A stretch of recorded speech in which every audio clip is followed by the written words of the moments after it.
It is now well settled that a father has to bear the educational expenses of his child even after the child becomes an adult. Now, we have various cases where it has been said that even after a child attains the age of majority, a father has his duty to pay for his maintenance and especially for educational expenses. And we also know from various cases that if the mother is having her own source of income, then both the parents have to bear the educational expenses proportionately, in proportion with their income. Can the father avoid paying educational expenses on any grounds? For this, you can look at the case of Sheetal versus Deepak Govindram Bhatija from the Bombay High Court.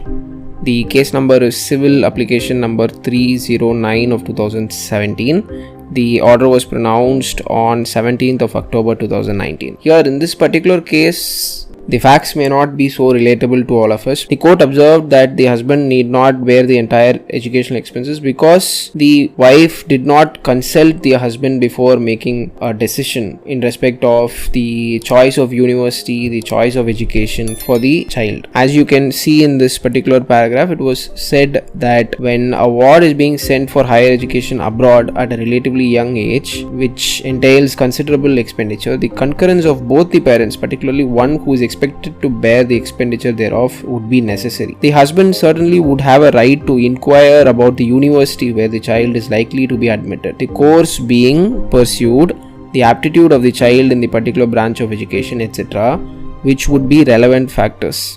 The applicant cannot take a unilateral decision of such magnitude and simply send the bill for the expenditure to the father. Although in this particular case, the court eventually ordered the husband to pay some proportionate amount to the child, one can infer from the particular observation that there is a possibility in some cases that the wife might make her own choice in respect of the child's education and then just expect the husband to pay an amount for the same. But you can imagine different combinations of this happening. Like combination 1 would be where the wife is not having any income. She selects the university of the child, be it in India or be it in a different state in India or be it abroad, and then she selects a very expensive course that the child can study. Now, since she doesn't have any source of income, the entire expenses must be borne by the husband. Another combination that can be imagined is the wife having some source of income, but she selects an university and a course for the child which is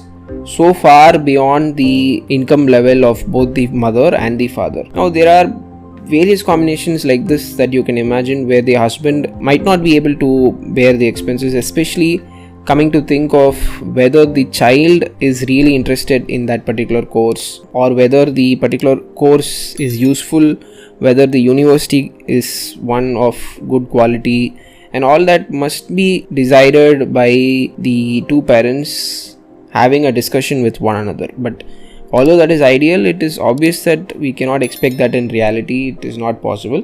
But one can see from here that the husband can use the same as a ground to deny maintenance or to say that I would only give so and so amount to the child because I don't think this particular course is useful for the child, or that I don't think this particular course in this particular university is necessary because it is too expensive to bear. But obviously it is the right of the child also that is in question. But in a given case, you can put forth the contention that the mother did not consult with the father and thus the father can find his way out of the burden of having to bear the educational expenses, especially if the wife on purpose chooses a very expensive university or a very expensive course. In such circumstances, it is obvious that the court will look at the facts and will look into your submissions and come to a conclusion which may well end up in favor of the husband. I hope this information was useful. Please do check out this judgment from the Bombay High Court. You will understand the facts much better if you read the judgment. If you want more of these case studies and short legal videos, legal discussions, or very detailed legal discussions, you can always follow and subscribe to the Lawyer Society on YouTube, and you can also follow us on Spotify we have a legal podcast, the link of which I will list below in the description box. You can subscribe to the Lawyer Society Digital Law Magazine to read very well researched legal articles which will be of use to you if you are a law student or a judicial exam aspirant or a practicing advocate. Thank you.